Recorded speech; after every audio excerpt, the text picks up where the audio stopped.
sistemas de informação, porque já tem que convencer ele disso.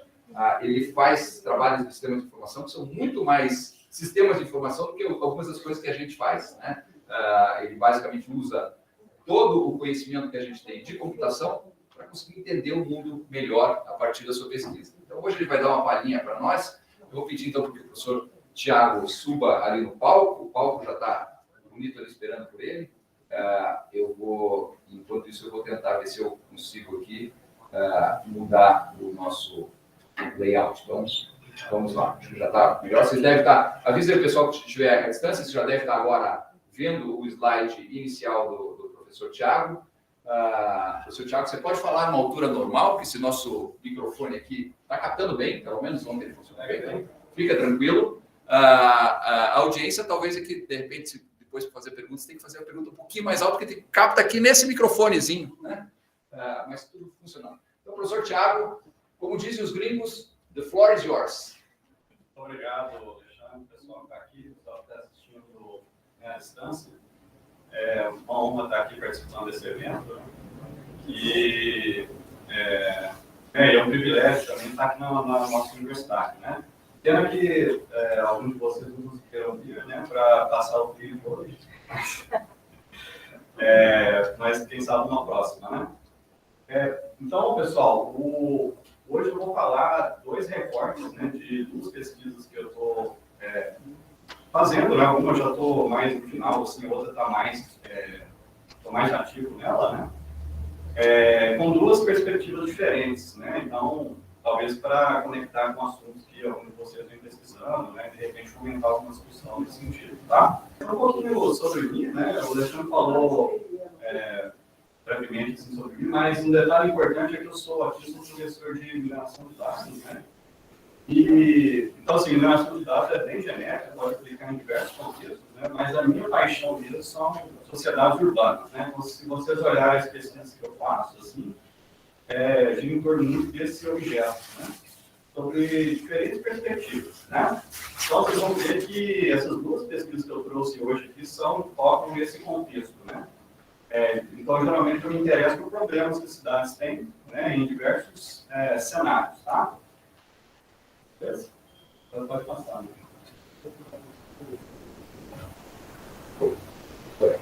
Talvez o setinho para baixo. Eu estou passando sobre agora, então espera aí. Agora tem outra dificuldade técnica, não. Sabe o que? Alexandre, se colocar, acho que em janela e visualizar a tela inteira. Que ele estoura ali para fora, tá vendo? Está estourando. Só que o problema é que o que está acontecendo aqui, deixa eu ver porque ele não está aqui na minha tela, aqui está indo aqui. Um pouquinho.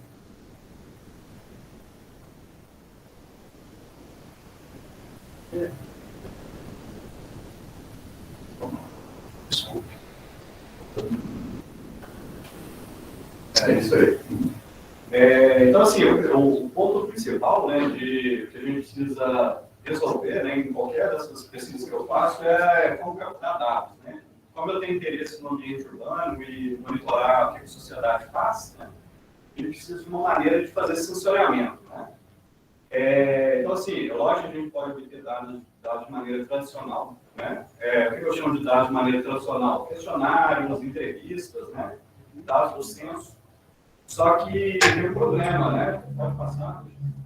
Que esses métodos tradicionais, eles não escalam na granularidade que eu preciso, né? Então, muitas vezes, estou falando de países, vários países, ou quero uma granularidade diferente, que às vezes não tem esses dados, né? Então, a gente precisa de métodos alternativos. É aí que a pesquisa entra mais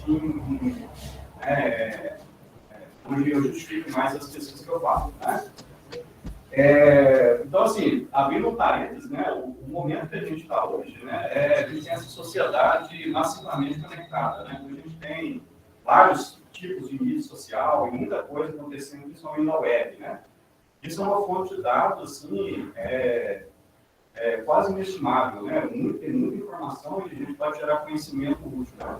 Então, eu parto desse princípio, né? Principalmente olhando para as pessoas que usam aplicações geolocalizadas, né? Então, por exemplo, o Twitter tem essa capacidade de você geolocalizar um conteúdo, o próprio Facebook, o Foursquare, várias outras, né? Então, só voltando ali, Alexandre, naquele slide, brincaram, né, essas pessoas usando esses aplicativos, né, e compartilhando dados como sensores. Então, cada indivíduo ali fazendo as suas ações, né, a gente visualiza o todo como um conjunto de sensores que a gente chama de sensor social, né? Então, eles mandam coisa para esses sistemas web e a gente tenta capturar o que é público, né, para a gente conseguir fazer algum trabalho em cima de questões que a gente tem interesse, né? Chegou alguma pergunta aí? Não. Mas esqueci de falar, gente, se alguém tiver alguma pergunta, assim, pode perguntar, tá? No caso de quem está à distância, é só abrir o microfone. Não tem problema, assim, acho que aqui é mais informal mesmo, né? Então, pode ficar à vontade, tá? Não precisa esperar no final para fazer pergunta. Aí, como eu falei, né, eu estou trabalhando atualmente assim, com 4 grandes temas, né? Por isso que os slides são grandes, porque eu fiz um recorte. O Alexandre Sustou tinha mais de 120 slides, eu fiz um recorte aqui para caber no tempo que eu tenho, né? Então, eu vou falar de 2 temáticas, né? 2 trabalhos de 2 temáticas, que é envolvendo a semântica urbana, né? E o fenômeno de polarização, tá? Aí eu só queria agradecer o pedido, Alexandre, que eu acho que é importante ali no episódio anterior, o financiamento. Então, essas pesquisas que eu estou fazendo tem 3 financiamentos, né? Eu sou obrigado a fazer esse agradecimento, mas eu gosto de fazer, né? Porque a gente tem que reconhecer, né? Que isso é fundamental. Sem isso, a gente consegue fazer pesquisa, né? Então, tem 3 financiamentos da CAPES, papel de CNPq aqui, tá? Então, o primeiro trabalho que eu vou falar, ele vem de uma parceria que eu fiz enquanto eu estava na Universidade de Toronto. Eu acabei de voltar, né, recentemente de lá. E assim, é curioso essa história, só abrindo um parênteses, né, porque eu fui para trabalhar com o professor de engenharia da computação. E trabalhei com ele, né? Só que eu comecei a fazer algumas coisas em paralelo que eu achei muito mais legal, no final das contas, né? Esse cara, por exemplo, o Daniel, né, ele é um sociólogo. Então, aí eu fiz esse trabalho em conjunto com ele, assim, uma coisa em paralelo, começou quase como uma brincadeira, assim, para a gente testar algumas coisas, e acabou dando um resultado que é interessante, né? Então, eu vou apresentar a parte que a gente fez aqui, né? E tem outras coisas acontecendo que conectam com isso, né? Mas eu vou apresentar a ideia inicial para vocês, tá? Então, qual que é a motivação desse trabalho aqui? Tenho 2 linhas de imagens, né? Na primeira linha, são imagens, acho que passou sem querer, Alexandre. Desculpe. Esse cara para ajudar aqui Essa primeira linha, né, são imagens antigas. E logo abaixo são as mesmas áreas atualmente, né? Então tem uma diferença de alguns anos, né? Por exemplo, a primeira imagem de cima ali, o CVDB, né? Não sei, provavelmente alguns de vocês sabem o que é, né? Tem uma pessoa já balançando a cabeça aqui, né? Que é onde o Ramones tocava, né? Então um clube de punk rock muito famoso lá em Nova York. Ele não existe mais, né? Hoje é essa loja de uma roupa mais contemporânea, né? Então tem vários locais, por exemplo, em Nova York, que a gente pegou um recorte para mostrar que isso acontece. A gente sabe disso, né? As áreas, principalmente grandes cidades, elas podem sofrer mudanças drásticas, né, ao longo do tempo, né? Algumas ficam mais constantes, né, mais ou menos parecidas, mas algumas mudam completamente, como essas aqui, né? Ali tinha, por exemplo, do lado, tinha uma coisa de comida indiana, uma coisa assim, hoje é um banco, né? Então, essa área toda ali, ela mudou muito em Nova York, por exemplo, né? Pode passar. Por exemplo, se a gente olha, então, a gente sabe que o físico muda, né? Mas o indivíduo também, o grupo que frequenta o físico também muda, né? Por exemplo, no CBDB, tinha um determinado grupo que frequentava esse local especificamente, mas também a área, né? Pelo fato de já estar ali mesmo, né? Mas hoje, onde era o CBDB, é essa loja e esse é o público, né? Está bem, sim, diferente, né? Então, o que a gente observa, né, é que, além da forma física, tem outras coisas acontecendo, né? Também é relacionado com o grupo. Aí, a questão principal, né, que a gente tem é o seguinte, né? A gente sabe que alguns bairros, né, mantêm a característica deles, enquanto outros mudam, né? Isso é uma questão chave nas ciências sociais, né? É uma questão muito complexa, né? Tem vários trabalhos que tentam responder essa questão, né, é fundamental, mas tudo responder parcialmente, né, devido à complexidade. Aí, se a gente fizer um levantamento que já tem, né, tem tentativas empíricas, né, só que aí tem vários desafios nos levantamentos que a gente fez. Por exemplo, vários trabalhos demandam granularidade de dados que é difícil obter, né, por exemplo, uma granularidade muito específica, né, a nível de GPS, por exemplo, para você monitorar, e também temporalmente uma janela muito grande que é necessária, né, falando de anos, né, então isso é complexo você obter, né? Talvez você consiga obter para uma área específica, né, mas você não escala facilmente, isso é muito complicado. Aí tem também desafios teóricos, né, tem muita teoria, né, modelos teóricos que tentam explicar por que essas coisas acontecem, né? E é curioso que vários desses modelos tocam numa teoria que é a teoria do funcionalismo, né? Para quem não é da sociologia, assim como eu, faz nenhum sentido, né? Mas quando eu estava pesquisando isso, né, e a gente tocou nesse ponto, eu comentei com a minha esposa, que é socióloga, e ela falou, cara, teoria funcional é renegada, não mexe com isso, nem fala pro Daniel isso, né? Ninguém na sociologia gosta. De fato, tem um estigma muito grande, né? A funcionalismo teve alguns expoentes ali na década de 60. Eles já gostaram, né? Mudaram de opinião só. Então, mudaram de opinião. Avançaram a pesquisa. Hoje em dia é renegado. Eu achei isso curioso, eu trouxe para o grupo lá de pesquisa, né? Só que o Daniel, ele concordou comigo, né? Ele falou, não, eu acho que foi justo, né? Não é bem assim, então vamos com calma, mas vamos ver o que dá, né? Aí, então a questão que a gente teve, né, nesse momento foi assim, será que é um modelo funcionalista? Se a gente tentar propor um modelo funcionalista com dados que a gente pode ter, né? A gente conseguiria explicar a mudança de bairros, né? Então, esse era o objetivo, ele não é uma questão fácil, tá? Principalmente para mim, assim, que sabia nada de sociologia, né? Então, eu comecei a estudar essa teoria funcional, né? Então, esse negócio, eu tive que ler um livro, né, que é esse livro ali, Constructing Social Theory, né, do Simon. Não é fácil pegar, mas algumas coisas que a gente usou é simples de entender, de explicar aqui rapidamente, né? Então, assim, ele tem essa figura expressa muito bem o core que a gente usa, né? Que assim, existe um H, né, que eu estou chamando aqui de homeostático ali, né? É o termo que ele usa também, que é uma saída, tá? E nesse H existem duas forças, né? O que eu estou chamando de T, uma força negativa, uma força que tenta mudar esse H, né, de alguma forma. E o S ele tenta manter o H, né? Então, assim, se existe um equilíbrio, se o H ele fica constante, é porque o S está anulando o T, né? Essa é a ideia, né? Então, me desculpe se tem alguém que sabe muito mais disso que eu, mas esse negócio é meio complicado de dar muitos detalhes. Eu não vou ficar falando muito aqui, mas isso aqui é suficiente para entender o que a gente precisa, tá? Aí, só para ficar um pouco mais claro, trazendo um exemplo, né, que é o próprio autor dá, né, esse exemplo aí. O H, né, é a ansiedade de um pescador no mar, né? Então, pescar no mar é complicado, né, a gente sabe. O T, que é a atenção, é a incerteza do mar, né? Então, você vai para o mar, você pode morrer, né? Então, é uma tensão muito grande. E existe um S, que muitos pescadores têm, que é a mágica, né? Mágica pode ser uma religião, né, um patuá que a pessoa tem para proteger, né? Então, a pessoa vai pescar todo dia, faz chuva, faz sol, vai de madrugada, então a ansiedade, né, dela fica constante ao ponto dela conseguir fazer as ações.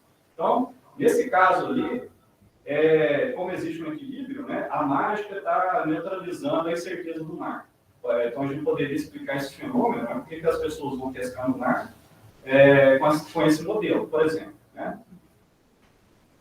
Então, assim, segundo o autor, né, toda vez que a gente tem constância, né, a gente tem um equilíbrio ali no H, uma teoria funcional pode ajudar a explicar o fenômeno. Então, a ideia é mapear uma tensão e um S, né, uma estrutura.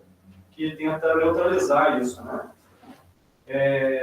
Então, aí, essa é a primeira coisa que tem que ter para qualquer coisa que você quisesse usar isso, né? Aí, a gente sabe, né, já tem, isso aqui eu não mostrei aqui, mas já bem conhecido nessa área de mudança de bairros, né, neighborhood change, e a maioria dos bairros tende a ser constante. Alguns mudam muito, né, mas a maioria é constante. Então, esse fenômeno acontece aqui, né? Foi por isso que a gente viu, assim, apesar do estigma dessa teoria, talvez para esse caso aqui fizesse sentido, né? Por isso que a gente não ignorou, né? Aí, pode voltar, Regina? Pode voltar. Aí, assim, então, do lado esquerdo é o modelo original e aqui é a nossa interpretação, né, para a mudança de bairro. O H, então, chamando do perfil do bairro, né? Então, assim, se ele é mais hipster, por exemplo, é o perfil, né? Se ele é mais colado, se ele é mais tradicional, residencial, isso não sei se eu posso falar caracteres, não sei se faz sentido em português, né? Mas é a ideia de perfil, né? E a tensão, né? A gente tem alguma pressão querendo mudar esse perfil, né? E a gente tem um S, que são as atividades que mantêm ali aquele perfil de alguma forma, né? Então, essa aqui é a nossa abstração, a gente precisa instanciar esse modelo, né? Então, a gente vai instanciar com dados empíricos, né? Então, a proposta geral, para quando a gente fala de mudança de bairro, seria isso. A primeira abstração em cima do steampunk, né? Aí, a vantagem de ter esse modelo é que a gente consegue levantar hipóteses e testar ela depois com dados empíricos, né? Então, a gente levantou 6 hipóteses aqui no nosso modelo, para ver se esse negócio faz sentido, né? A primeira é que essa é a equifinilidade, né? Que, assim, os bairros, eles vão, a gente espera que eles sejam mais similares a eles mesmos, né, ao longo do tempo. Então, se eu comparo o centro com o Batel, eu espero que o centro, ao longo do tempo, seja mais similar aos próprios centros do que em relação ao Batel ou qualquer outro. Então, essa é a ideia, né? A gente pode testar isso. A H2, né, que é a resposta estrutural. Então, o que é isso, né? Se a tensão aumentar, o S vai aumentar também, porque se o H1 é verdade, né? A 3 é uma resposta significante. Então, assim, se o S aumenta, tem que ser proporcional, né? O T e o S para ficar neutralizado. Então, é isso que o H3 significa, né? O H4 é uma resposta homeostática. O que é isso, né? Se o H2 e o H3 são verdade, né? O H vai mudar pouco. Então, o H muda pouco, né? Pode passar. Então, assim, eu estou falando meio genérico, mas quando a gente instanciar, isso vai ficar mais claro para vocês, né? Aí, uma outra hipótese, né, que é o H5, que é o reforço estrutural, né? O que isso significa? Então, o S que está funcionando, as coisas, todas as hipóteses estão mantendo, né? Ele tem que ser mais alinhado com o T, né? Isso aqui é super difícil de entender, né? Concordo. Mas aí, essa figurinha aqui ajuda a entender esse ponto, né? Então, nessa figura da esquerda aqui, né? A gente tem o T, né, representando o T, é um grupo de pessoas. Então, tem pessoas azuis, uma vermelha e 2 pretas ali, né? Fazendo uma tensão numa área, por exemplo, no H, né? Aí tem a estrutura, né? Eu vou explicar o que é a estrutura no nosso caso na sequência, mas a estrutura é composta de pessoas também, né? Tá vendo ali, ó? Se a gente olhar, tem mais coerência as pessoas da estrutura com as pessoas da tensão, né? Então, é isso que a gente espera no H6. Se o H não está mudando muito, a gente espera isso, que a tensão seja mais parecida com a estrutura, com o S, né? E o que a gente espera também, que é o H5, né, que as coisas que acontecem, né, no caso ali são tipos de locais, eles são mais coerentes ao longo do tempo. Então, tá vendo ali, eu tenho um aeroporto, uma loja de música, um restaurante, e essa figura simboliza isso, né? Já no caso onde isso não é válido, né, o que a gente espera? A tensão com um grupo distinto do S, né? E a estrutura, as coisas que ele tem na estrutura mudam mais. Né? Tá vendo que os símbolozinhos são diferentes. Então, essa é a ideia do H5, né? Representando para essas caixinhas ali. E o H6, essa é a ideia dos grupos serem mais similares, a tensão ser mais similar ao S. Né?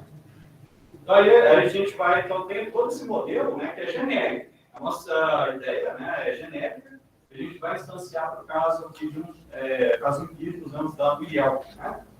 IEL não é muito utilizado no Brasil, mas na América do Norte ele é muito utilizado. Né?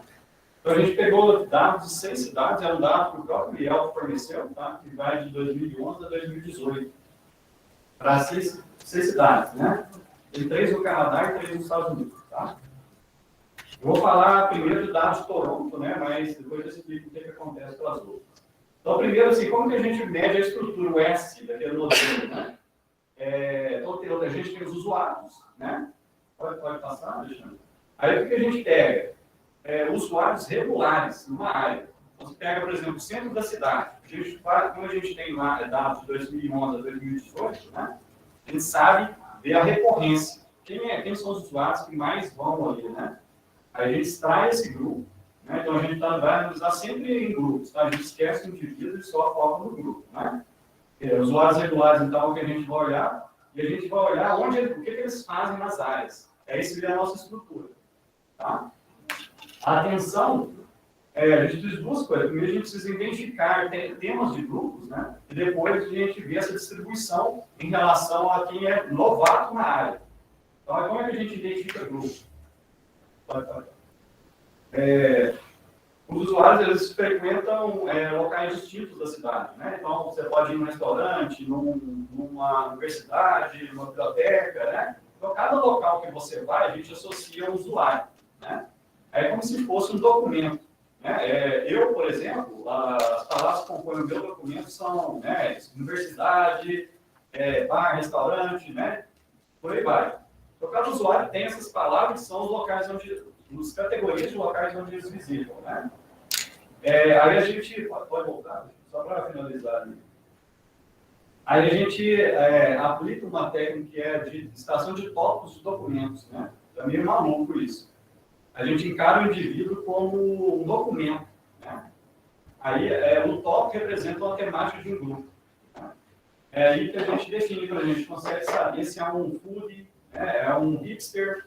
Então, existem vários tópicos que representam perfis em última instância. Né? Aí, a atenção, então, são os perfis, né, de novatos. A gente só olha para novato numa área, onde a gente sabe quem são os recorrentes e quem nunca frequentou uma área. Tiago, você precisa fazer isso aí com os professores do nosso departamento aqui, ver quem que é o hipster, quem que é o foodie, vai ser curioso.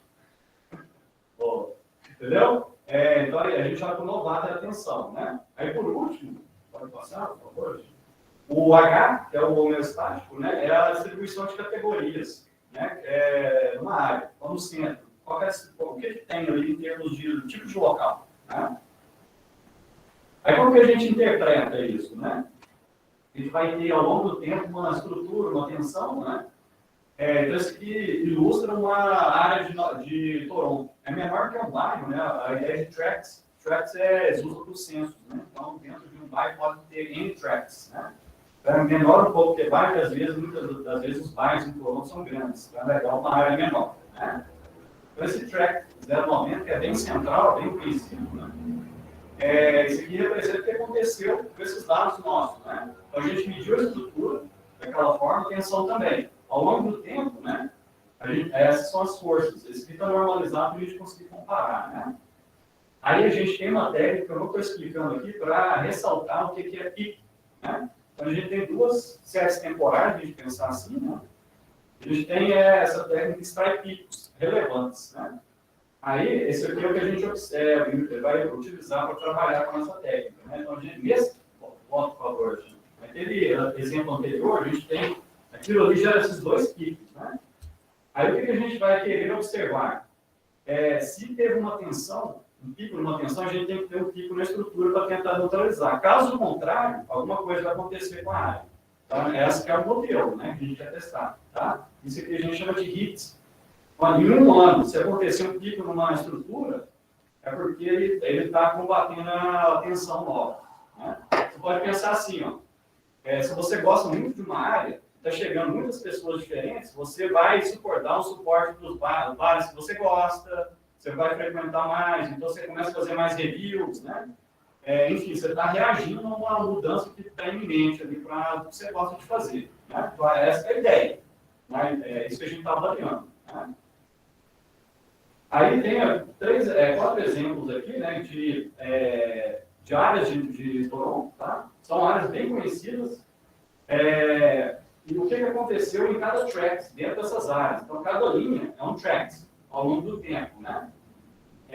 Então, azul é hit e red é que falhou. Deu uma tensão e não teve uma estrutura combatendo. Tá vendo? Então, tem áreas.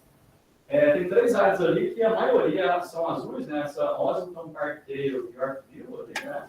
E a última, que enquanto inferior direito, ela é toda vermelha, né? Então, sempre teve tensão, nunca teve estrutura. Aí, passa, por favor. Se a gente olhar, por exemplo, o que é esse Parkdale, né? Parkdale é uma área muito interessante de Toronto, né? Ela é bem, assim, descolada, hipster, né? Se for pensar assim. E tem um monte de fenômeno curioso que vai acontecer nessa área, né? Quando cheguei lá, estava acontecendo esse movimento, né? Eles estavam querendo dar um label para essa área de Vegan Day. O nome dela é Parkdale, né? Só que como tem muito vegano, eles estavam querendo dar esse label, né? Vegan Day, porque tem muito restaurante vegano, vegetariano, né? Só que aí tem uma reação gigantesca. Isso está na mídia, tem um monte de notícia de jornal. O pessoal contra isso. Um monte de gente lá que é contra vegano também e falou, não, nada disso. Meu bairro aqui, eu moro aqui há anos, vai chamar isso aqui de Vegan Day? Não. Aí teve um movimento gigantesco, assim, da reação. Então isso mostra que a estrutura, do jeito que a gente está imaginando, ela faz sentido, né? Aí tem áreas, por exemplo, essa Danforth Village, aqui são imagens dela, né, só para a gente ter uma ideia, a gente já vê que é um bairro mais simples, e bem afastado. Então, ele muda muito, né? Então, vou mostrar outra imagem depois, para vocês terem uma ideia. Pode passar. Então, aqui, ó, de cima, Yorkville, que também é uma daquelas áreas que não mudou, só para dar um outro exemplo, é uma área super rica da cidade, tá? E aqui em 2011, olhando no Google Street View, né, e 2018, a área mudou, tá? Tem um monte de loja cara ali, né, uma coisa que as pessoas gostam daqui e não querem mudar muito, tá? A gente acredita numa estrutura muito forte ali para deixar isso acontecer assim, né, deixar assim. Já essa Danforth, né, onde mudou, já não teve a reação da atenção, fica difícil de ver, eu acho, para vocês e para quem está acompanhando ali também, né, que a área mudou, era completamente diferente, não tem nada igual. Nessa imagem aqui, por exemplo, né, de 2011 para 2018, ela muda muito, tá? E é fácil mudar ela, porque não tem prédios grandes, né, tudo comércio assim, que facilmente você muda a fachada e vira outra coisa, né? Então, dado isso, né, a gente consegue, dado esse modelo, essa forma de analisar, a gente consegue avaliar o que está acontecendo. Por exemplo, a hipótese H1, né, tem dificuldade, né, a gente vê que tem. Então, essas são as cidades que a gente analisou, tá? Só estou falando de Toronto, tudo que eu vou falar com mais detalhes de Toronto, mas generaliza para as outras, tá? Aqui a gente mede, a gente vê que esse fenômeno acontece. Então, as áreas em diferentes âmbitos, elas tendem a ser mais similares a elas mesmas, embora elas podem mudar, mas sempre comparando com outras, tendem a ser mais similares a elas, né? Isso é um requisito para usar uma teoria funcional, a gente precisa medir, né? Aí outra hipótese, tem resposta homeostática, né? A gente vê que tem. Então, essa FM, esse box plot FM em azul e esse FC, o FM significa favor maintenance, né, que favorece a manutenção, a ficar igual. FC favor change, né, então favorece uma mudança daquela área. Né. Então a gente vê que quando as áreas que são favor change, né, é a maioria de hits. Então, ou seja, teve a tensão, a estrutura combateu. A gente chama essa área de favor FM. Tá? Já as outras, onde tipo Danforth, a gente chama de FC. Onde tem tensão, a estrutura não é suficiente, né, para combater. Aí a gente vê que as áreas FM mudam menos. Então, a gente consegue medir o H. Né? A gente vê quando tem esse fenômeno, elas mudam menos, que é super interessante. Né? pode mudar. Então, uma outra teoria que a gente tem, uma outra hipótese, né, é que a estrutura ela muda menos, porque já que ela está funcionando, quando é FM, né, ela deve mudar menos do que quando não está funcionando, né? E isso é verdade também. Quando a gente tem uma área, uma área que é FM, né, que ela favorece a manutenção, a estrutura ela é muito forte e não muda muito em relação a quando é uma área FC, né? Então, essa hipótese também ela é válida, de acordo com nossos dados aqui, né? Posso fazer uma pergunta? Pode. Posso? Com certeza. Eu veio isso em mente agora. Eu acho muito interessante esse tema, assim, eu quando viajo, assim, eu sempre tento ver nos lugares mudanças e tal. E eu morei em Londres um tempo da minha vida, e quando eu morava lá em 2002, 2003, o leste, vendo isso, me lembra muito o leste de Londres, não sei se você conhece. Não tenho muito assim em mente. Hackney, ele era uma região horrível.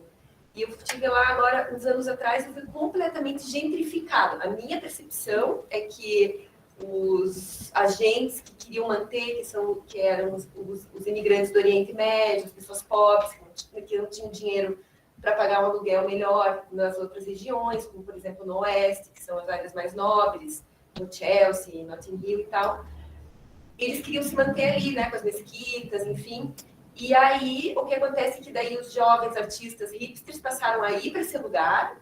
O que aconteceu? Passou a virar um lugar legal, interessante, cool, né, com várias coisas artísticas rolando. E aí, o passo seguinte foi a especulação imobiliária, que é essa tensão que é avassaladora, ninguém consegue combatê-la, né? Então, a minha percepção é que a especulação imobiliária e o dinheiro que vem para gentrificar, para construir os prédios grandes, para se apropriar daquela zona hipster ali e transformar em algo meio pasteurizado, assim, né? É uma força que é imparável, assim. É muito difícil que a comunidade que se estabelece numa zona que era alternativa antes consiga se manter. O que a gente vê na história, quando São Paulo, assim, também na região da Augusta, no centro, é que a força do capital, né, das incorporações imobiliárias sempre vai acabar tirando essas comunidades que moram ali. Então, eu gostaria de entender se tem a ver que essa força T poderia ser considerada uma especulação imobiliária, de certa forma, e essa força aqui, da comunidade que vive ali, e para mim é claro assim, que essa força sempre vai vencer. Não, com certeza. Porque é o seguinte, né? No início, né, a gente distanciou o modelo de forma genérica, né? Aí depois a gente mostrou como que a gente olha para o Yelp, né? Então, o que a gente tinha no Yelp dá para interpretar que é da abstração, né?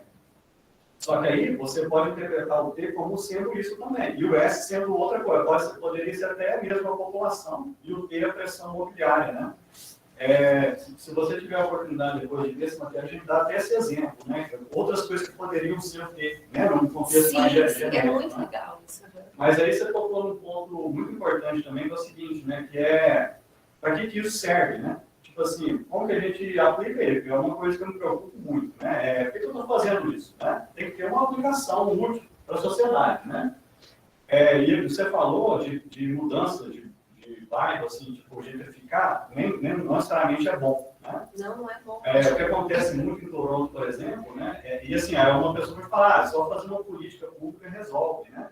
Mas também depende da política pública, porque, por exemplo, em Toronto, eles criaram uma ideia de área de prioridade, né? Eles dão um label para uma área, a área de prioridade, onde ela recebe subsídios, umas coisas assim. Quando a área ganha esse label, tudo em torno assim, tende a ficar pior, porque um monte de gente não quer ficar perto assim, de pessoas mais humildes, né? Então, já sabe, a área vai desvalorizar e acontece um jeito meio estranho, né? Então, tem que tomar um pouco de cuidado. Essas ideias são úteis assim, para você tentar prever uma coisa que pode mudar e você pode tomar uma ação. Se você quer que isso deixe isso acontecer ou não, né, por exemplo. Né?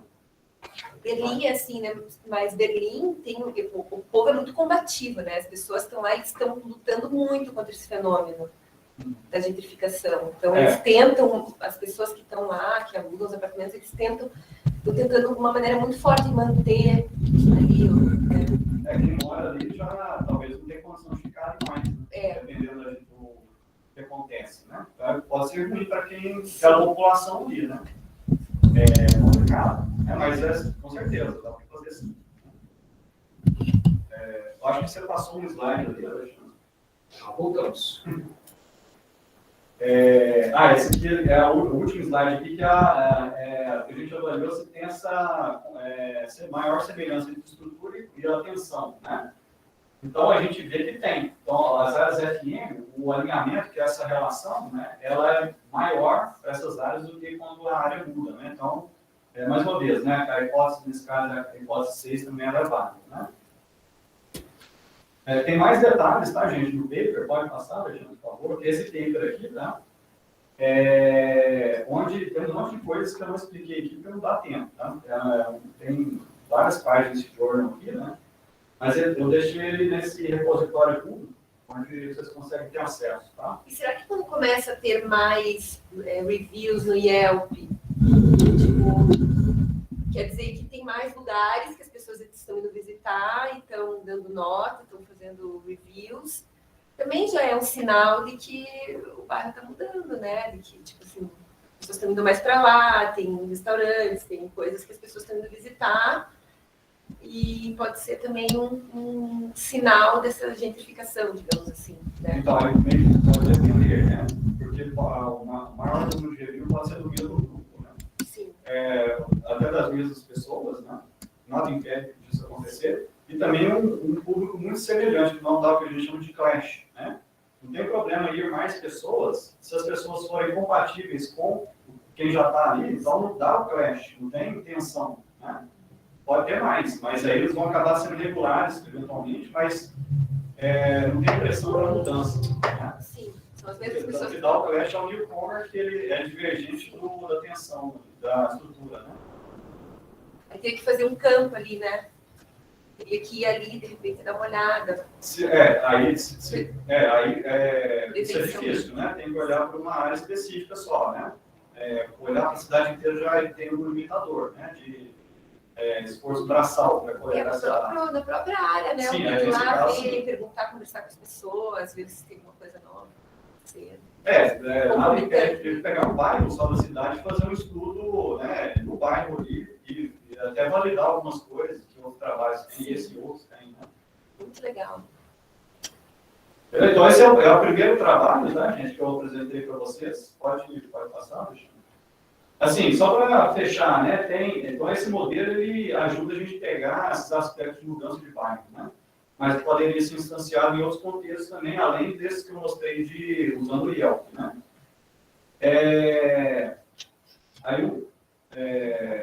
Algumas coisas eu já comentei aqui, para que isso é útil, né? Por exemplo, pode ajudar nas tendências que as cidades podem ter, né? E coisas desse tipo, né? Então, o modelo, assim, você consegue testar coisas, né? Tem um valor bem aí, né? Então, outro trabalho, que é bem diferente desse aqui, né?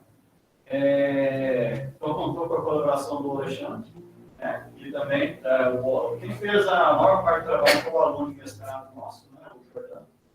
E teve a colaboração da Michelle também, que na época estava em Stanford, né? Só que agora está na França, né? Então, esse pode passar, esse trabalho toca o contexto político, né? Principalmente o contexto polarizado de eleições brasileiras, tá? Embora depois a gente estendeu pela eleição canadense, né? Então tem uma extensão depois. Eu vou falar muito disso aqui, vou focar mais no Brasil, tá? Então o que a gente pegou? A gente pegou tweets, a gente pegou 36 milhões de tweets, né? Para a última eleição presidencial, tá? Isso aqui é a nossa distribuição dos tweets, né? Ao longo das semanas. A gente pegou, pode passar no slide? Então, o primeiro turno, tem vários, né? Segundo turno e depois, né? Depois que o presidente foi eleito. Então, a gente tem esses 3 momentos chaves aqui no nosso dataset, tá? E ali o volume, ao longo dos dias ali, só para demonstrar, né? Tem um volume muito grande ali, obviamente, próximo da segundo turno, né? A impressão que depois que as eleições acontecem, o Acabou. povo Pode discutir outra coisa, né? Volta a discutir carnaval. Pode discutir futebol. Aí, assim, o que acontece nesse dataset? A gente tem quase 115 mil hashtags, tá? Diferentes. Então, assim, o que a gente precisa para fazer esse trabalho aqui, a gente precisa classificar esses hashtags, né? Então, imagina fazer a classificação de 115 mil hashtags na mão. Não tem como, né?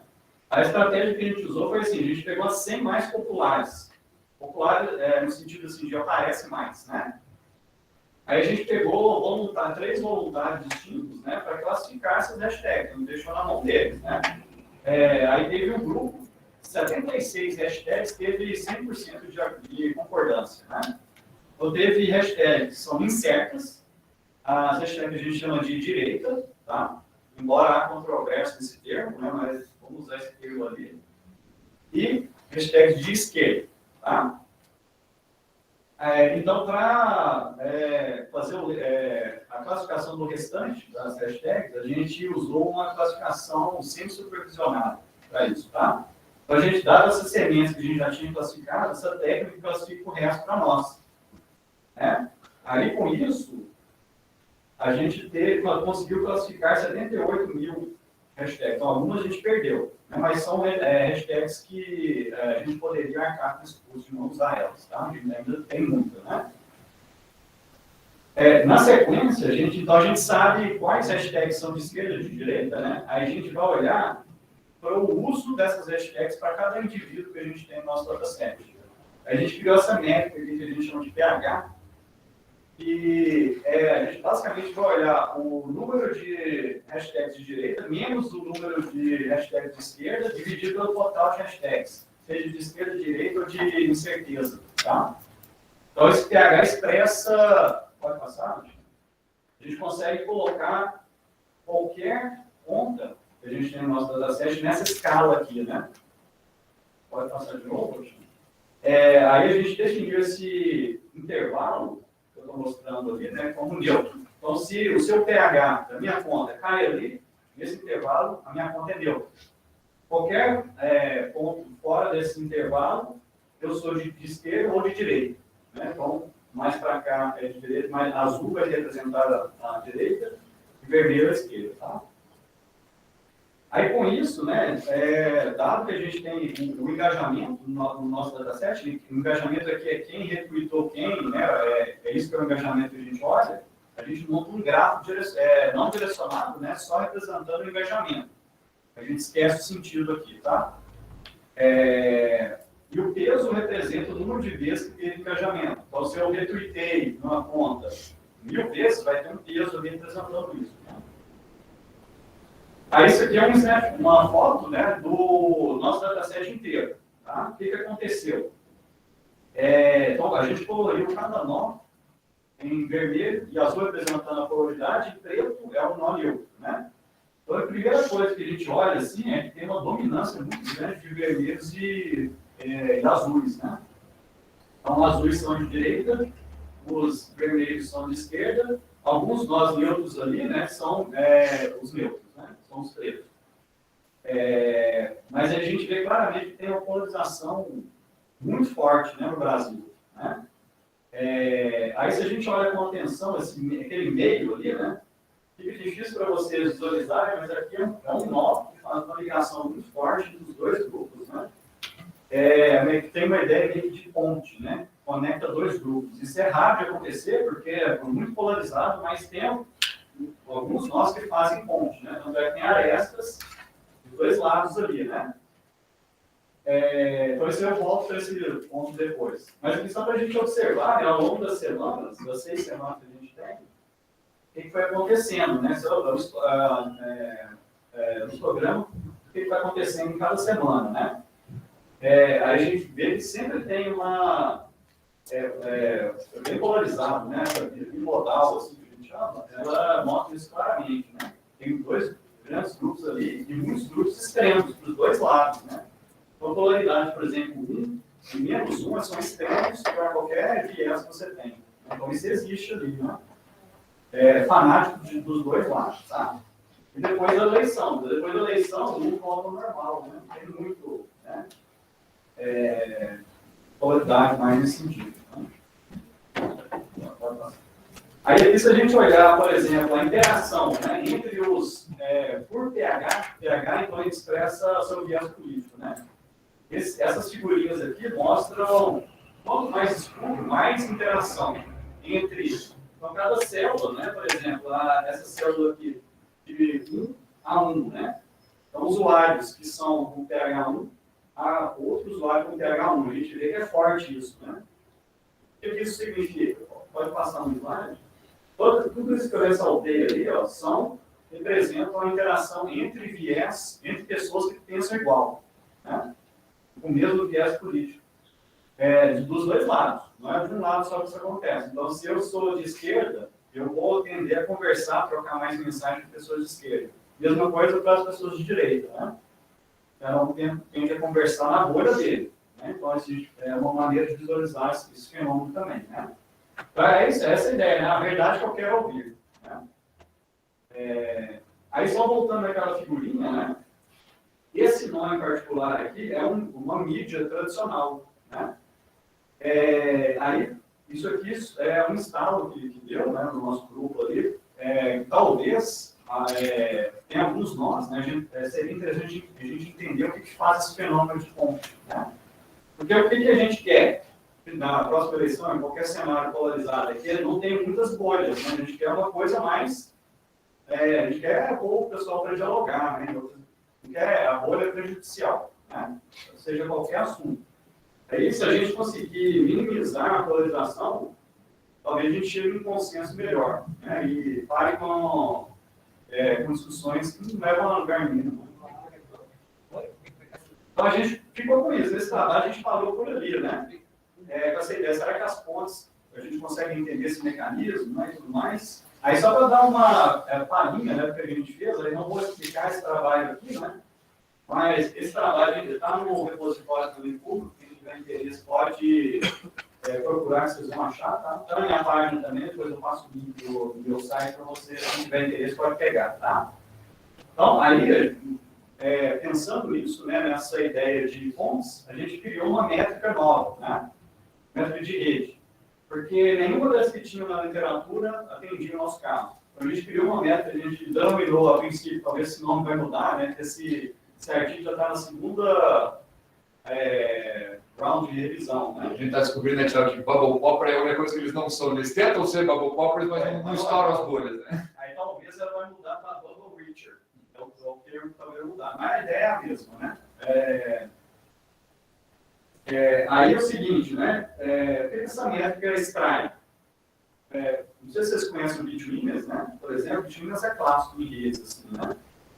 O Bitwinners ele vai medir a ideia de ponte, só que o Bitwinners não olha o label que o nó pode ter, né? Então, ali, por exemplo, na primeira figura, o Bitwinners ali, daquele nó central lá, ele é o mais alto, né?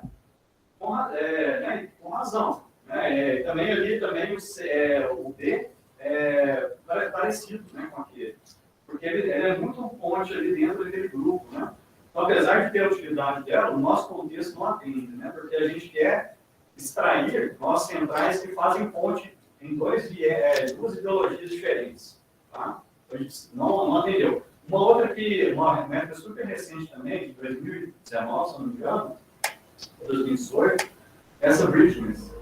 O Bridgman, ele já melhora o Bitwinners, só que também não trabalha com a ideia de labels diferentes, tá? Então, a gente adaptou o Bridgman para contemplar essa ideia de labels diferentes. Então, a nossa métrica, que a gente chama a princípio de Bubble Popper, né? Ela leva em consideração a centralidade de pessoas que engajam com dois grupos distintos, né? Aí, então a gente só mostra aqui mais ou menos o que acontece na nossa rede, né, para Bitwinners, Business e a nossa métrica, né? Tá vendo? Por exemplo, na Bridges, que é uma das mais interessantes, né, até então, essa conta Trump the Robots é uma conta spammer, né? Ela é a mais importante. Então, isso não pode ser bom para nós, né? E a nossa métrica já resolve isso também. Por exemplo, o UOL, né, na nossa rede ali, é o mais central, né? É o que mais conecta as ideologias diferentes na nossa rede. Né? Aí, só para mostrar, né, esses são os top top 15, se não me engano, aqui do Brasil, né? Só para a gente ver o viés político de cada domínio que a gente está olhando, os domínios que são, tem esse fenômeno, conversa com os dois lados, tá? Só que eles tendem a ter um viés, né, em alguns casos. Por exemplo, mídia ninja é mais para a esquerda. Isto é mais para a direita. Né? A gente vê. Então, alguns são mais neutros. Né? Por exemplo, G1, UOL, né? Tem a tender a ser mais essa neutralidade. Né? A Folha de São Paulo entra no UOL ou não? A Folha... Talvez não está entre os 15, né? Porque ela é do UOL, né? Ela é Folha do UOL. Compartilha muita coisa. Mas, se eu não me engano, o Folha também aparece na próxima já. Tá, esse aqui é só os top 15, já está analisando os top 100, tá? Só para não ficar uma figura gigante, eu vou esquecer. Não, é que como a Folha ela pertence ao UOL, né? Ela é folha.uol.br. Depois eu sei que de repente ela poderia ter entrado junto ali. Eu acho que ela vai aparecer na sequência. Eu tenho a impressão que ela aparece para baixo.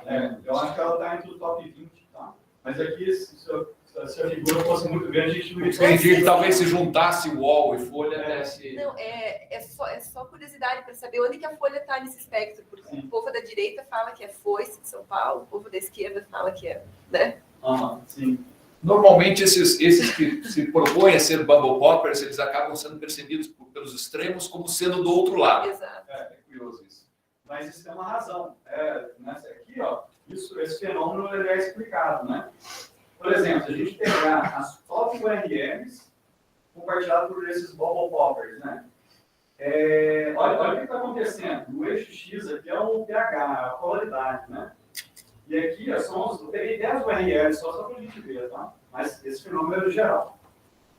Tem um engajamento com coisas que você se interessa. Então, o conteúdo daquela URL, a gente mediu ele. A gente viu, ó, essa URL, a notícia, ela é mais para esse viés aqui da esquerda e da direita. O engajamento, quando uma polaridade por exemplo, tem um engajamento maior com pessoas que são daquele viés político. Então, apesar do bubble popper ele atender os dois lados, o engajamento é seletivo, que a gente está observando. Então, isso é maluco, né? Igual, por exemplo, às vezes você frequenta a Folha, é natural a gente se atrair por coisas que a gente acha que vai de encontro que a gente acredita, né? Seja qualquer tema, né? Tiago, mas uma reflexão que a gente pode fazer aí é o quanto a gente não faz isso até com a nossa pesquisa. Quando está fazendo a revisão de literatura, opa, isso aqui interessa para a minha pesquisa. Você traz, opa, isso aqui parece que vai quando você empurra para baixo do tapete da tua pesquisa. Mas não intencionalmente você acaba fazendo isso. Então, dá para a gente entender que o eleitor também tem um pouco desse tipo de característica. Talvez até o ser humano, né? Isso. Mas é maluco, né? Observar isso, né? Esse trabalho, a gente pode passar. Eu só fiz um recorte muito pequeno desse que está em andamento, né? Mas já está o draft, quase final, já está disponível, se alguém quiser dar uma olhada, tá? Tem muito mais outros detalhes. E aí, o que a gente observou, a gente praticamente fechou esse trabalho, ele está continuando na sequência, né? Que a gente está olhando a temática. A gente está muito interessado em, eventualmente, propor um mecanismo para neutralizar, principalmente agora, o cenário político que vai acontecer, né? A nossa eleição. Então, se a gente descobrir um mecanismo que pode ajudar, vai ser ótimo, né? Sim. Então, é isso, gente. Se alguém tiver alguma dúvida aí, né? Algum comentário também, eu fico à disposição, tá? Então, vamos lá. Temos dúvidas aqui na nossa plateia local? Deixa eu virar lá para vocês. Estou ruim de pontaria aqui. Muito ruim de pontaria. Não. Seja pessoal, é que está meio cortada a minha imagem aqui, mas enfim. Manda ver lá, manda pergunta. Você pode explicar melhor esse seu trecho final aí sobre neutralizar esse interesse? Assim, só para poder ficar mais... Na verdade, assim, o que a gente está tentando a princípio, né, é estudar o fenômeno, medir o fenômeno, né? Entender, assim, principalmente no que quem faz ponte, né? Ponte ali eu chamo de conexão de ideologias diferentes, né? Entender o que tem ali na ponte que faz esse engajamento dos dois lados, né? Então, se a gente consegue entender bem isso, né? esse mecanismo que fazia, gente, pode ser interessante para outros veículos quererem isso também. Né? Então, por exemplo, sugerir para quem é muito bolha, está dentro da bolha, né? Ó, você pode fazer tal coisa, né? Tais ações que talvez essa bolha que você está hoje, que a gente já é um fato, né? A gente pode mostrar isso para qualquer veículo que está na bolha, né? Se você quer comunicar com o outro lado ideológico, né? Você pode fazer tais ações. Então, o objetivo final seria algo nesse sentido, só que isso é muito complexo, né? Então, a gente demanda entender bem o que as pontes estão fazendo, né? E se isso funciona também, né? Porque o que a gente está observando até então, que existe o fenômeno de ponte, mas eu mostrei ali, né? O conteúdo é seletivo, né? Então, apesar de alguns veículos atingirem dois viés ideológicos, né? As pessoas escolhem o que elas querem engajar, né? Então, acaba lendo só coisa assim, que interessa para ela, né? Parece que isso está acontecendo. Só para dar uma outra direção que a gente está vendo agora, então a gente meio que caiu nesse impasse, né? O que a gente acredita que pode estar acontecendo também a gente está olhando agora comentários para essas notícias de bubble poppers, né? Essas fontes que engajam dois grupos diferentes. A gente está medindo se os comentários são menos agressivos, qual que é o teor, a gente está olhando o conteúdo emocional, né? Aí tem indicações que quando você está nesse contexto de bubble popper, né, essas pessoas que se interessam em engajar com esses conteúdos que abrangem mais geral, né, que abrangem os dois lados, a agressividade é menor. Então parece que tende a ter um certo diálogo, né? Então isso é bom, porque se isso acontece, né, é o que a gente quer. A gente quer discutir ideias, essas coisas assim, né? Enquanto que se a gente olha essas coisas que são muito, muito dentro das bolhas, de qualquer lado, o que a gente percebe é que a animosidade que a gente está chamando, né, é mais alta. Então rola mais baixo calão, coisa assim, né? Então, se isso está a se confirmar, mas de forma geral, é interessante. Então, reforça o ponto de que quem está fazendo essas conexões, essas pontes, é uma luz do fim do túnel, no nosso caso, né?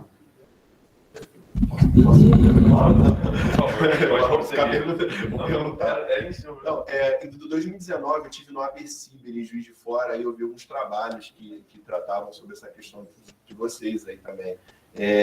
Talvez, assim, como vocês estão desenvolvendo trabalho, seria interessante dialogar com a comunidade de comunicação social também. Talvez, assim, me parece que é uma pesquisa de computação, né?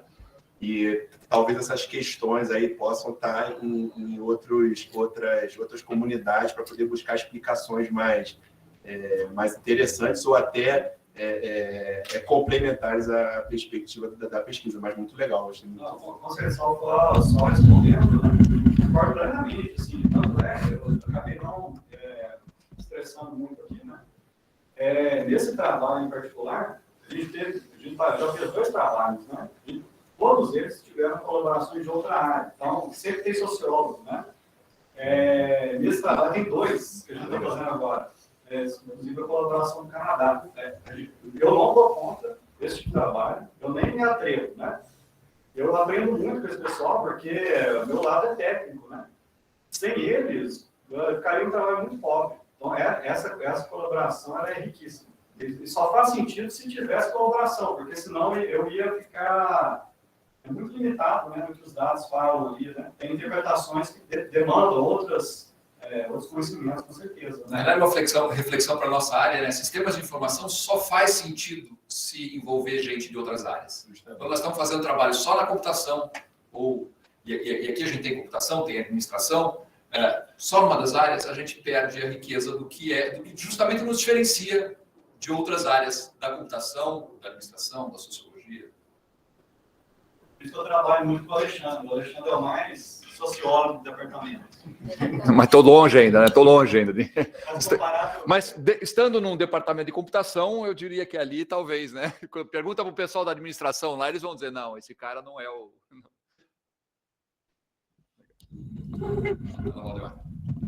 Então, é que no final, eu vi lá a imagem que tem alguns veículos, né? E tem a questão das pontes. Então, talvez tenha dito, mas eu não tenho acompanhado, não ficou claro se você conseguiu identificar explicitamente quais são os veículos que funcionam como pontes. E mais, se seria possível, ainda que talvez essa classificação já até exista, eu só desconheça, uma classificação de veículos de acordo com os seus posicionamentos, mas à luz da análise que vocês fizeram. Sim. Não, eu acho que eu passei meio rápido mesmo. Eu estava preocupado com o tempo e agora que eu vi que tinha tempo bom ainda. Né? Mas volta lá, Alexandre. Aquela figurinha do... É um bom ponto para reforçar mesmo. E talvez se você apresenta, né, esses dados para os veículos... Eu sou jornalista, né, de formação, estou fazendo mestrado em administração. Mas eu penso que se você apresenta esses dados para o Estadão, por exemplo, eles talvez neguem que eles são veículos que funcionam como direita. Né? Porque no Brasil não é tradicional os veículos se posicionarem explicitamente. Sim. Né? Exatamente. Essa é verdade. Vamos só uma, Alexandre, por favor. Aí, curioso o caso esse caso do Estadão que você falou, né? A Gazeta é a única que se posiciona explicitamente, assim, dos grandes veículos, né? É que o Estadão, então, só para responder a sua pergunta, né? Esses aqui são pontes, tá? A gente pegou o trabalho que a gente fez, a gente pegou 100 mais pontes, né? Lógico que alguns têm um grau muito maior, mas na métrica que a gente desenvolveu, esses são os top 10, top 15, tá? Ou 20, não sei. Tá vendo? Então, eles têm vieses, né? Apesar de eles serem pontes, né? Alguns, eles são mais fortes, o engajamento é maior para vários lados, né? Mas outros, eles focam, atendem mais um certo viés, né? E a maioria faz sentido, né? Já que no Brasil, no Canadá, a gente tem o Canadá também, e os canadenses, né, confirmaram, todos fazem sentido, né? Para mim, pessoalmente, isso aqui foi uma surpresa, tá? Eu sempre achei que o Estadão fosse mais neutro, ou até mais esquerda, assim, né? Sim. Mas aí a gente viu que tem um trabalho recente que analisou o contexto político do Estadão, tá? Então, eles mostram que ele teve ele abraçou mais o discurso da direita.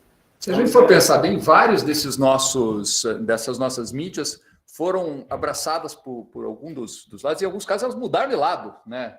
Inclusive.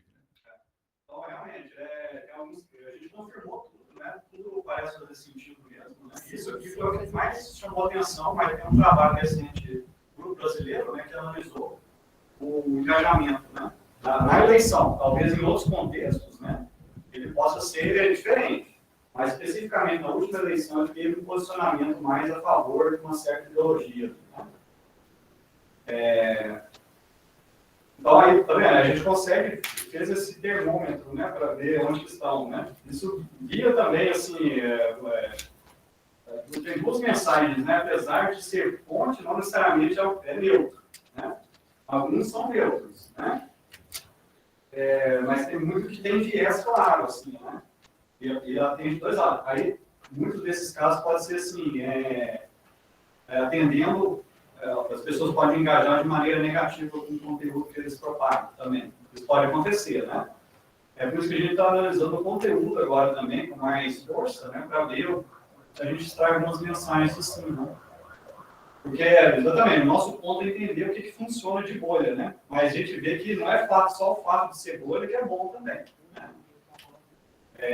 Mas o problema não é simples, é complexo. Assim, esse trabalho é muito interessante. O trabalho que vocês estão desenvolvendo realmente é algo muito legal. Eu tenho participado do Brasnan, por exemplo, né, e vendo que o pessoal tem abordado várias temáticas, né, para fazer tratamento de dados em redes sociais e essa questão do viés político em veículos de comunicação, eu nunca tinha visto nada, assim, é claro que eu sei, até porque eu não sou da área e existem trabalhos correlatos, mas é bem interessante. Bem interessante. Importante, né? Pois é. Porque o que as pessoas estão tentando combater hoje, a gente vê um esforço, tanto até da própria justiça, né, de querer combater esses veículos, esses meios que estruturam misturam essa polarização horrorosa, né, que a gente vê. E isso, nossa, é muito importante. Tem alguns trabalhos mais no contexto dos Estados Unidos, né, que já fazem isso. Então, tem poucos trabalhos que dão atenção para lá. Então, a gente tem que estudar o nosso caso, né? Exato. Porque senão ninguém vai, né, o americano dificilmente vai ter interesse em ver alguma coisa aqui, né? Então, cadê uma carência muito grande, né? O nosso contexto é particular. Apesar de, na última eleição americana, ter similaridades, né? Mas, no geral, a gente tem nossas diferenças, né? E não dá para aproveitar os estudos 100% assim, né? Dos lugares. Sim. O pessoal que está à distância tem alguma questão? Vocês estão quietinhos hoje? Não tem ali no chat, professor? Estou vendo uma bolinha. O chat é com a professora Rita ali, ó. A Rita está acompanhando. Mas para abrir o microfone aí, gente.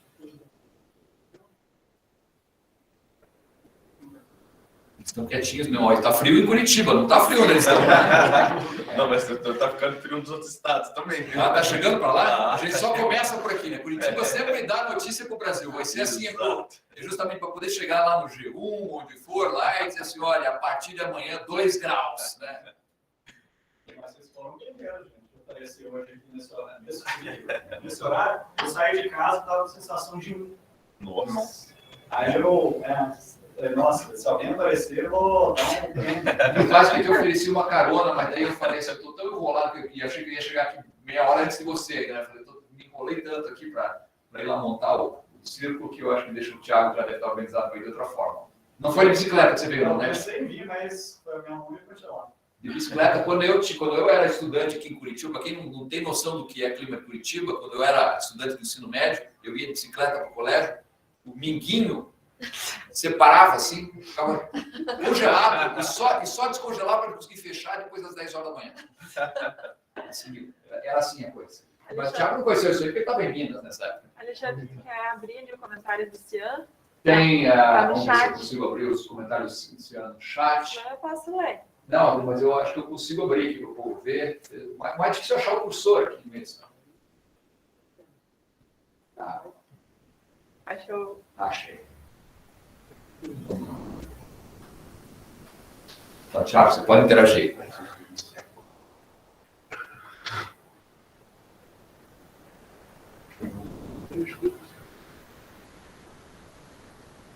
A questão do português, né? Não, com certeza, Cristiano. A gente está preparando uma versão desse trabalho aqui para um evento nacional, então, que deve ser agora em novembro, tá? A gente vai submeter ele para o WebMedia.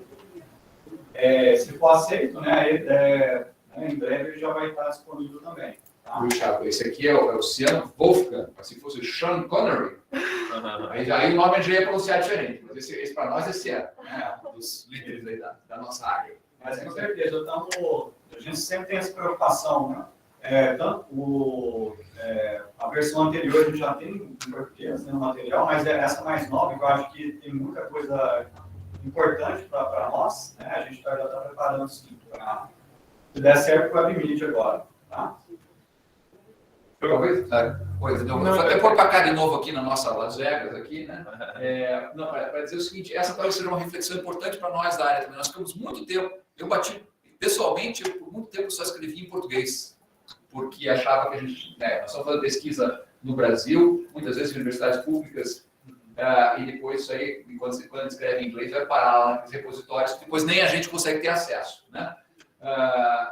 E hoje nós somos muito mais pressionados para publicar em inglês, né?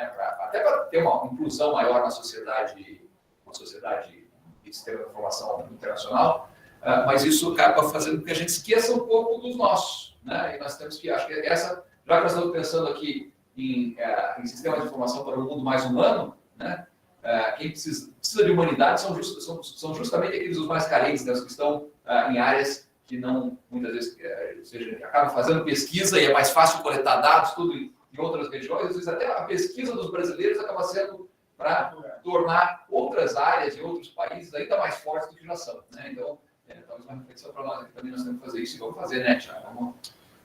Uma questão é que até uma sugestão, não sei se vocês já pensaram nisso, mas é porque esse resultado de pesquisa, se pararem para pensar, ainda que ele seja muito interessante do ponto de vista de sistema de informação, eu acho que ele, de fato, atende muito ao tema do evento, que é para um mundo mais humano, que é para atingir o máximo de pessoas possível.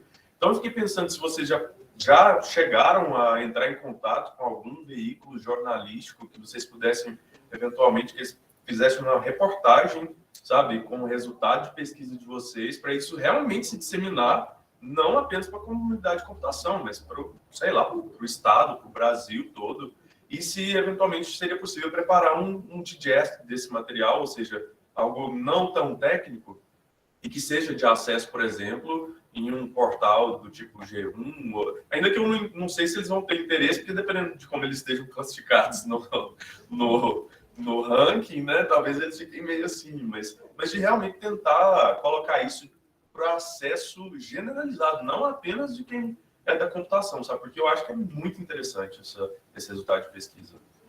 Tiago, acho que uma coisa que o Valdemar toca, eu tenho certeza que qualquer mídia dessas gostaria de saber como é que ela está sendo posicionada na percepção dos leitores, ou enfim, daqueles que interagem com ela. Sim. Mas eu não sei se eles gostariam disso aí divulgado mais amplamente. Eles já sabem com que público eles estão conversando mais, né?